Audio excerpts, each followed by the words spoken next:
అండి, అందరూ ఎలా ఉన్నారు? Welcome back to our channel వినీస్ కేక్స్ అండ్ బ్లాగ్స్. ఈ రోజు క్లాస్ లో మీరు రవ్వ కేక్ నేర్చుకోబోతున్నారనమాట. సో మీలో ఎంతమందికి రవ్వ కేక్ ఇష్టమో ఖచ్చితంగా ఈ రెసిపీని ట్రై చేసేయండి. సో నాకైతే చిన్నప్పటి నుంచి కూడా మా డాడీ బయటకు వెళ్ళినట్టయితే షాప్ నుంచి బేకరీ నుంచి కానీ నాకు రవ్వ కేక్ తిండి డాడీ అని అయితే చెప్పేదాన్ని అనమాట, ఖచ్చితంగా కూడాను. సో ఇప్పుడైతే పెద్దగా తీసుకోవట్లేదు, ఎందుకంటే మనకి ఇంట్లో వచ్చి కాబట్టి ఇంక ఇంట్లోనే చేసుకుంటూ ఉంటాను అనమాట ఎప్పుడైనా తినాలనిపిస్తే. సో ఆ రెసిపీని నేను మీతో షేర్ చేసుకోవాలనుకుంటున్నాను. సో ఈ రోజు కేక్ వచ్చేసి మనకి రవ్వ కేక్ చూపించేస్తున్నాను. సో మీలో అందరూ ట్రై చేస్తారని కూడా అనుకుంటున్నాను. టేస్ట్ అయితే మాత్రం చాలా బాగుంది. సో చాలా స్పాంజీగా కూడా వచ్చిందండి. దీన్ని మీరు స్టోర్ చేసుకోవాలి అనుకుంటే మీకు ఒక 4 to 5 days అయితే సమ్మర్స్లో ఉంటుందండి. అదే వింటర్స్లో అనుకోండి ఒక 8 days వరకు ఉంటుంది స్టోరు. కాకపోతే ఏంటంటే మనం ఇంట్లో ప్రిజర్వేటివ్స్ ఏవి యాడ్ చేయకుండా చేసుకుంటాం కాబట్టి త్వరగా ఫినిష్ చేసేయడమే బెటర్. ప్లస్ ఏంటంటే మనకి ఇంట్లో ఇది 4 days కూడా ఉండదులేండి, ఎందుకంటే ఇంట్లో పిల్లలు ఉంటారు ప్లస్ ఫ్యామిలీ మెంబర్స్ ఉంటారు కాబట్టి ఒక్కొక్కరికి ఒక్కొక్క పీస్, ఒక 2 pieces తింటే ఈవినింగ్ స్నాక్ లాగా అయిపోతుంది అనమాట. సో కేక్ అయితే మాత్రం చాలా టేస్టీగా ఉంది.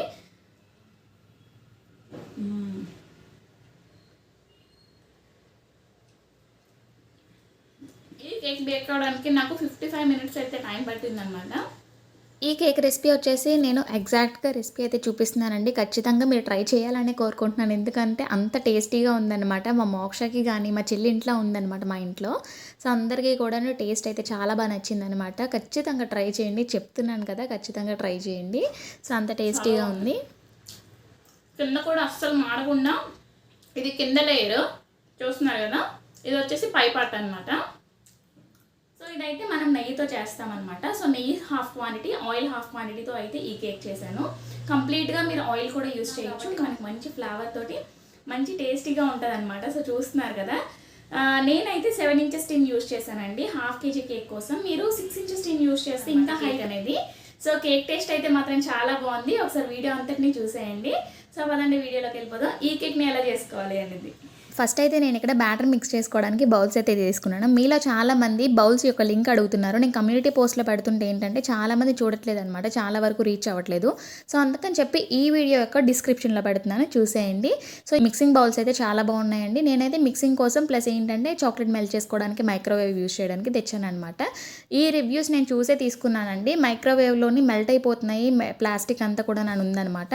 సో కాకపోతే ఏంటంటే మీరు ఎక్కువ టైం ఉంచేసారనుకోండి, మైక్రోవేవ్ సేఫే కదా అని చెప్పి కుకింగ్ అది చేయకూడదు. జస్ట్ ఏదో రీహీట్ పర్పస్ కోసం అయితే యూస్ చేసుకోవచ్చు అంతే. సో నేనైతే ఇక్కడ ఒక బౌల్ తీసుకున్నాను కదా, అందులో 1/4 కప్ వరకు రవ్వ తీసుకున్నాను. అది కూడా మన ఉప్మా రవ్వ, బొంబాయి రవ్వ అంటారు కదా, సో అదనమాట 1/4 కప్ అంటారు. సో 1/4 కప్ వరకు తీసుకున్నాను. హాఫ్ కప్ ప్లస్ 1/4 కప్ అనమాట.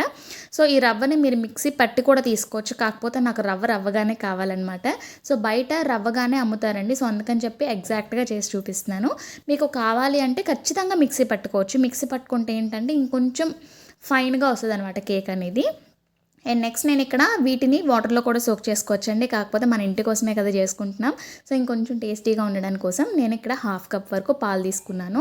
హాఫ్ కప్ పాలు తీసుకొని అయితే వీటిని సోక్ చేశాను. రవ్వని సోక్ చేసి అయితే మాత్రం ఖచ్చితంగా మీకు టైం ఉంటే ఒక 1 hour వరకు సోక్ చేసేయండి. సో దానివల్ల ఏమవుతుంది అంటే ఈ పాలంతటిని కూడాను రవ్వ అబ్జార్బ్ చేసుకొని కొంచెం మెత్తగా తయారవుతుంది అనమాట.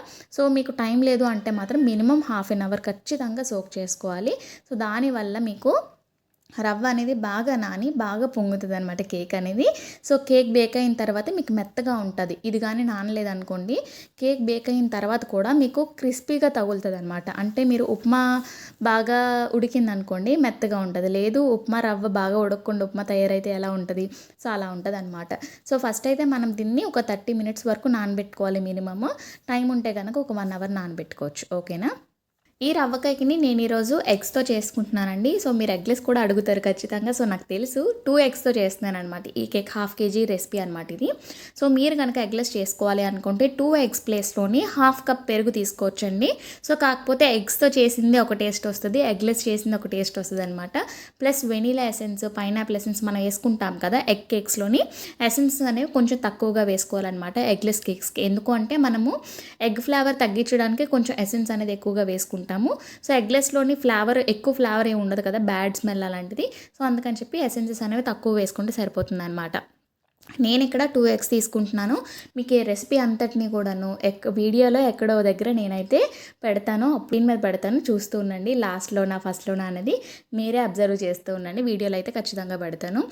ఇక్కడ 2 ఎగ్స్ తీసుకున్నాను కదా, 2 ఎగ్స్ని అయితే ఫస్ట్ బీట్ చేసుకున్నాను. ఇక్కడ షుగర్ పౌడర్ని నేను 3/4 కప్ అనమాట. మనం రవ్వ ఎంత క్వాంటిటీ అయితే తీసుకుంటామో షుగర్ పౌడర్ కూడా అంతే క్వాంటిటీలో తీసుకోవాలి. నేను ఇక్కడ ఇంట్లో ప్రిపేర్ చేసుకున్న షుగర్ పౌడరే తీసుకుంటున్నాను. మీకు 3/4 కప్ 3 టైమ్స్ పావు కప్ అనమాట. సో 3 సార్లు పావు కప్ తీసుకుంటున్నాను. మీకు కావాలి అంటే హాఫ్ కప్ ప్లస్ పావు కప్ కూడా యాడ్ చేసుకోవచ్చు. మీకు ఇంకా బాగా తెలుస్తుందని చెప్పి 3 సార్లు పావు కప్ అయితే తీసుకుంటున్నాను అనమాట. సో నేను చెప్తా ఉంటాను కదా, బ్యాచెస్లో యాడ్ చేసుకోండి పౌడర్ షుగర్ కానీ మైదా కానీ అని చెప్పి. సో అందుకని చెప్పి ఇంకా ఒక్కొక్కసారి ఒక్కొక్క పావు కప్ అయితే యాడ్ చేస్తున్నాను అనమాట. సో మనం ఎగ్ కేక్స్ చేస్తున్నప్పుడు ప్రతిసారి బాగా గుర్తుపెట్టుకోవాల్సింది ఏంటి అంటే, ఫోమీగా వచ్చేటంత వరకు ఎగ్స్ని అయితే బీట్ చేసుకోవాలండి. షుగర్ పౌడర్ వేస్తున్న తర్వాత ఇంకా వైట్గా ఫామ్ అవుతుంది అనమాట ఈ ఫోమ్ అనేది. సో అప్పటి వరకు మనం బీట్ చేసుకుంటే ఏంటంటే బాగా ఫ్లఫీగా కేక్ అనేది వైట్గా పొంగుతుంది, బేక్ అవుతుంది. ఇక్కడ మీరు చూస్తున్నట్టయితే ఎగ్ కేక్స్ అనేవి చాలా టేస్టీగా ఉంటాయండి, ప్లస్ ఫ్లఫీగా కూడా వస్తాయి. మనం పర్ఫెక్ట్గా కనుక ఎగ్లెస్ చేసామనుకోండి ఇంకా టేస్టీగా వస్తాయి అనమాట. మీకు నెక్స్ట్ వీడియోస్లోనే ఎగ్లెస్ కప్ కేక్స్ చూపించాలనుకుంటున్నాను. అవైతే ఎంత స్పాంజీగా వచ్చాయంటే మీకు ఎక్కడ కూడా దొరకదనమాట ఆ రెసిపీ. అంత టేస్టీగా ఇంకా అంత మంచి రెసిపీ అనమాట. నెక్స్ట్ వీడియోస్లో అప్లోడ్ చేస్తాను, అది ఆల్రెడీ షూట్ చేశాను, చూపిస్తాను ఖచ్చితంగా. మీకోసమే వీడియో తీశాను అనమాట. సో ఇక్కడ నేనైతే 3 వరకు పావు కప్స్ షుగర్ పౌడర్ అనేది యాడ్ చేసేసానండి. రవ్వ ఎంత తీసుకుంటే అంతవరకు షుగర్ పౌడర్ అనేది తీసుకోవాలి. మీరు దీనికి కనుక డబుల్ క్వాంటిటీ చేసుకోవాలి అనుకుంటే ఇంగ్రీడియంట్స్ అన్నీ కూడా డబుల్ క్వాంటిటీలో తీసుకోండి. బయట మనకి బేకరీస్లోనే గటను రవ్వ కేక్ అయితే ఖచ్చితంగా నెయ్యితో చేసిందే సేల్ చేస్తారండి, అందుకే అంత టేస్టీగా ఉంటుంది. నేను ఈరోజు కూడా నెయ్యితోనే చేస్తున్నాను. ఈ రవ్వ కేక్లోనే మనకు డ్రై ఇంగ్రీడియంట్స్ ఏమి ఉండవండి. సో అందుకని చెప్పి ఇక్కడ 1 teaspoon baking powder, 1/2 teaspoon వరకు బేకింగ్ సోడా అయితే తీసుకోవాలి. వీటిని అయితే జల్లించాల్సిన అవసరం ఏం లేదు, డైరెక్ట్గా బ్యాటర్లో మిక్స్ చేసేయచ్చు. ఇక్కడ నేను నెయ్యితో చేస్తున్నానని చెప్పాను కదా, నెయ్యి అయితే 2 table spoon, oil 2 table spoon వరకు తీసుకున్నాను. రెండు కలిపి మనకి పావు కప్పు రావాలన్నమాట. సో మీరు కంప్లీట్గా ఆయిల్ తీసుకోవచ్చు, కంప్లీట్గా బటర్ కూడా తీసుకోవచ్చు, కంప్లీట్గా నెయ్యి కూడా తీసుకోవచ్చు అనమాట. ఓకేనా, అది మీ చాయిస్. సో నాకు ఎందుకో నెయ్యి ఫ్లేవర్ ఎక్కువైపోతుందేమో అనిపించి ఇంకా ఆయిల్ తీసుకుంటున్నాను అనమాట. నాకు ఎప్పుడు నెయ్యి ఫ్లేవర్ తినాలనిపిస్తే ప్లస్ పావు కప్పు ఫుల్గా తీసేసుకుంటాను అనమాట. సో అది మీ చాయిస్ అండి. కంప్లీట్గా ఆయిల్ కూడా తీసుకోవచ్చు, రెసిపీలో ఏం చేంజ్ ఉండదు, అదే ఫ్లఫీనెస్ వస్తుంది అనమాట. నేను ఇక్కడ పైనాపిల్ ఎసెన్స్ ఒక 1/2 టీ స్పూన్ వరకు తీసుకుంటున్నాను. ఇంకా తర్వాత వెనీలా ఎసెన్స్ కూడా ఒక 1/2 టీ స్పూన్ వరకు తీసుకుంటున్నాను అనమాట. సో ఈ రెసిపీ మీరు ఖచ్చితంగా ఎగ్జాక్ట్గా నేను ఎలా చూపించానో అలాగనే ట్రై చేయండి. ప్లస్ ఏంటంటే రెసిపీలో మిక్స్ చేసే బ్యాటర్ అంతటిని కూడా ఒక 5 మినిట్స్లో మీరు కంప్లీట్ చేసేయాలన్నమాట. బ్యాటర్ మిక్స్ చేయడం కానీ ఏదైనా సరే, ఎందుకు అంటే మనం ఎక్కువసేపు బ్యాటర్ మిక్స్ చేస్తూ ఉన్నామంటే అది పొంగే ఛాన్స్ అనేది తగ్గిపోతుంది అనమాట. సో అందుకని చెప్పి త్వరగా మిక్స్ చేసేసి ఇంకా స్టవ్ మీద పెట్టేయండి, లేదంటే ఓవెన్లో కూడా పెట్టేసుకోవచ్చు. ఓకేనా, బ్యాటర్ని అయితే ఓవర్ మిక్స్ చేయకూడదండి. ఇప్పుడు వరకు మనం వేసుకున్న ఇంగ్రీడియంట్స్ అన్నిటిని కూడా స్పాచులాతో మిక్స్ చేసుకుంటున్నాను. తర్వాత మనము ఆల్రెడీ సోక్ చేసుకున్న రవ్వ ఉంది కదా, సో ఆ రవ్వని కూడా ఇందులో వేసేసి మిక్స్ చేసుకోవాలన్నమాట.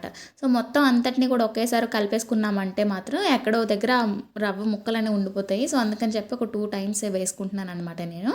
సో స్పాచులాతో కలపడం కష్టమైతే మీరు ఖచ్చితంగా ఎలక్ట్రిక్ బీటర్ యూస్ చేయొచ్చు. నేనైతే ఎలక్ట్రిక్ బీటర్తోనే మిక్స్ చేద్దాం అనుకుంటున్నాను. సో అందుకని చెప్పి స్పాచులాని తీసేసి బీటర్ యూస్ చేశాను అనమాట.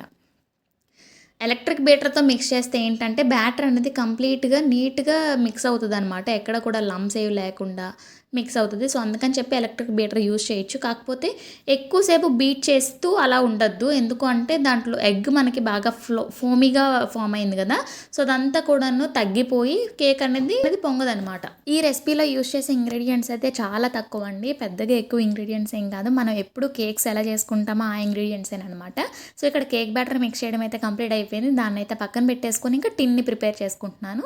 టిన్ని మనం ఖచ్చితంగా బటర్ పేపర్తో అయితే ఫిల్ చేసుకోవాలండి, ఎందుకు అంటే రవ్వ కేక్ ఏంటంటే ఖచ్చితంగా అంటుకుంటుంది అనమాట టిన్కి. సో అందుకని చెప్పి ఖచ్చితంగా గ్రీస్ చేసుకొని బటర్ పేపర్ మాత్రం ఖచ్చితంగా వేసుకోండి. వేసుకోకపోతే సైడ్స్కి అంటుకొని డీమోల్డ్ అవ్వదనమాట. అసలుగా డీమోల్డ్ అవ్వడం చాలా కష్టం. సో అందుకని చెప్పి బటర్ పేపర్ మాత్రం మస్ట్. బ్రౌనీస్కి కానీ రవ్వ కేక్స్కి కానీ ఖచ్చితంగా వేసుకోవాలి. నేనైతే ఇక్కడ ఈ కేక్ కోసం 7 ఇంచెస్ టిన్ యూస్ చేస్తున్నానండి. 6 ఇంచెస్ యూస్ చేసుకుంటే ఏంటంటే మనకి హైట్ అనేది ఇంకా బాగా పెరుగుతుంది అనమాట. సో చెప్పాను కదా, మనం టిన్ సైజ్ తగ్గించుకుంటే హైట్ కేక్స్ వస్తాయి, టిన్ సైజ్ పెంచుకుంటే ఏంటంటే ఫ్లాట్ కేక్స్ వస్తాయి అనమాట. నేను ఫ్లాట్గా ఎందుకు చేసుకున్నాను అంటే కేక్ని పాపకి స్నాక్స్కి కానీ ఏదైనా బ్రేక్కి కానీ కట్టడానికి బాగుంటుంది కదని చెప్పి అయితే చేశానమాట ఈ రెసిపీ. సో ఇంట్లో తినడానికి కూడా బాగుంటుంది, చాలా ఇష్టం అనమాట నాకు ఈ కేక్ అనేది. సో ఇక్కడ మీరు బాగా అబ్జర్వ్ చేసినట్టయితే వాటర్ వెయిట్ వచ్చేసి మనకి 520 గ్రామ్స్ వరకు వచ్చింది కదా. టిన్ అయితే 2 టైమ్స్ ట్యాప్ చేసుకోవాలండి, లోపల ఉన్న ఎయిర్ బబుల్స్ అన్నీ కూడా బయటకు వచ్చేస్తాయి. హాఫ్ కేజీ ఎగ్జాక్ట్గా అయితే ఇది రాదండి, ఒక అటు ఇటు అవుతుందన్నమాట. నేనైతే ఆల్రెడీ ప్రీహీట్ చేసుకున్న గిన్నెలో పెట్టుకున్నాను. కొంతమంది అడుగుతున్నారు మనకు కేక్ టిన్ అనేది ప్రీహీట్ అయ్యిందా లేదా అనేది ఎలా తెలుస్తుందని. ఖచ్చితంగా చెప్తానండి, ఇది కూడా మనం తెలుసుకోవాలి బేక్ చేస్తున్నాం కాబట్టి. ఇప్పుడు మనం స్టవ్ మీద కుక్కర్ కానీ ఏదైనా గిన్నె పెట్టుకుంటాం కదా, పెట్టిన దాని మీద వాటర్ అనేది ఇలా స్ప్రింకిల్ చేయండి. అప్పుడు ఏమవుతుందంటే వాటర్ అనేది వెంటనే ఆవిరైపోవాలి, అస్సలు ఉండకూడదు. సో అప్పుడు మీకు కేక్ టిన్ అనేది బాగా ప్రీహీట్ అయినట్టు అనమాట. సో నాకు ఇక్కడ ఈ కేక్ బేక్ అవ్వడానికి 55 మినిట్స్ టైం అయితే పట్టింది. మీరు పెట్టుకునే ఫ్లేమ్ని బట్టి, మీరు తీసుకునే టిన్ సైజుని బట్టి కూడా కేక్ బ్యాటర్ బేక్ అవ్వడం అనేది ఉంటుందండి. నేను ఇక్కడ 7 ఇంచెస్ టిన్ తీసుకున్నాను కదా, సో నాకైతే 55 మినిట్స్ టైం పట్టింది. అదే 6 ఇంచెస్ అనుకోండి ఇంకా టైం పెరుగుతుందనమాట.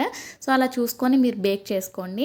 సో ప్రీహీట్ అయ్యిందా లేదా అనేది ఎలా తెలిసిందో అర్థమైందని నేను అనుకుంటున్నాను. అర్థం అవ్వకపోతే మళ్ళీ కామెంట్ సెక్షన్లో చెప్పండి, నేను నెక్స్ట్ వీడియోలో మీకు క్లియర్గా చెప్తాను. సో అదనమాట.